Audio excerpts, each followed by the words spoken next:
চন্দ্রিমা ভট্টাচার্য আজ বললেন তারা বাগডোগরা এয়ারপোর্টের জমি দিয়েছেন। এ বিষয়ে সংবাদ মাধ্যমের মুখোমুখি হয়েছিলেন শিলিগুড়ির বিধায়ক শঙ্কর ঘোষ। তিনি বলেন, দীর্ঘদিন রাজ্য সরকার এই জমি সংক্রান্ত সমস্যার সমাধান না করতে পারার কারণে বাগডোগরা এয়ারপোর্টের এক্সটেনশনের কাজ দীর্ঘায়িত হয় এবং বেশ কিছুটা সময় নষ্ট হয়।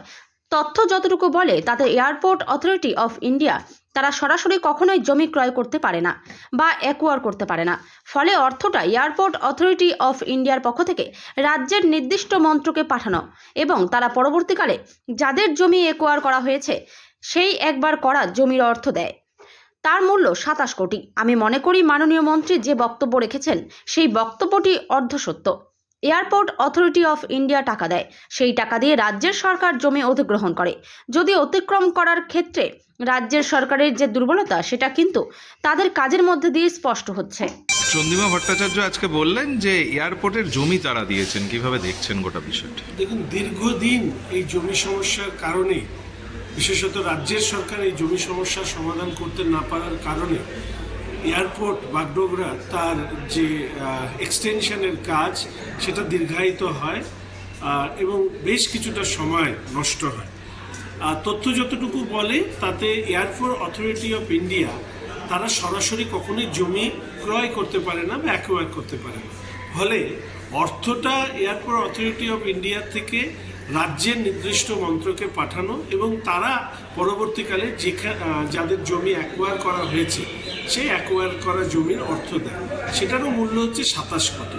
ফলে আমি মনে করি যে মাননীয় মন্ত্রী যে বক্তব্যটা রেখেছেন তার সেই বক্তব্যটা হচ্ছে অর্ধসত্য। অর্থাৎ এয়ারপোর্ট অথরিটি অফ ইন্ডিয়া তারা টাকা দেয় এবং সেই টাকা দিয়ে রাজ্যের সরকার জমি অধিগ্রহণ করে, কিন্তু জমি অধিগ্রহণ করবার ক্ষেত্রে রাজ্যের সরকারের যে দুর্বলতা সেটা কিন্তু তাদের কাজের মধ্যে দিয়ে স্পষ্ট হয়েছে। অশোকনগরেও একইভাবে দেখা যাচ্ছে যে পেট্রোলিয়ামের একটা সম্ভাবনা রয়েছে, কিন্তু রাজ্য সরকারের তরফ থেকে সহযোগিতা পাওয়া যাচ্ছে না। এটা নিয়ে ইতিমধ্যে সংসদেও আলোচনা হয়েছে, রাজ্যের সাংসদ বিষয়টি তুলেছেন। একদম। আমাদের বিধানসভায় একটা অদ্ভুত জিনিস আমি লক্ষ্য করছি যে কেন্দ্রের সরকারের সমালোচনা করতে গিয়ে বিভিন্ন তথ্য উপস্থাপিত করা হয় যার সাথে সত্যের কোনো ধরনের সংযোগ নেই। কেন্দ্রীয় বঞ্চনার কথা বলা হয়। আজকে শুধু আরেকটি তথ্য গতকাল আমি বলেছিলাম, আজকেও দেখবেন যে ইন্টারন্যাশনাল ফ্লাইটের কথা বলতে গিয়ে অরূপবাবু বলেছে যে আমাদের এখানে কোম্পানিজ কী করে ডিক্রিজ হয়ে যাচ্ছে last 1 decade in comparison to the other metro cities.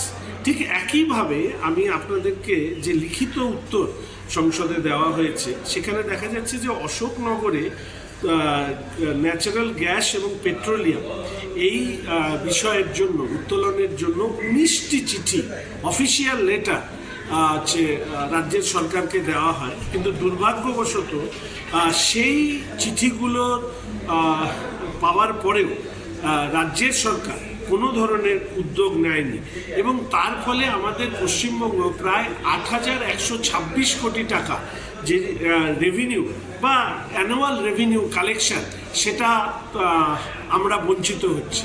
দেখবেন যে আমাদের এর আগে আমি বলেছি যে এক্সাইজের কালেকশনই মূলত আমাদের রাজ্যের অভ্যন্তরীণ যে আয়, ওন রেভিনিউ কালেকশন, তার একটা বড় অংশ এই এক্সাইজ থেকে আসে।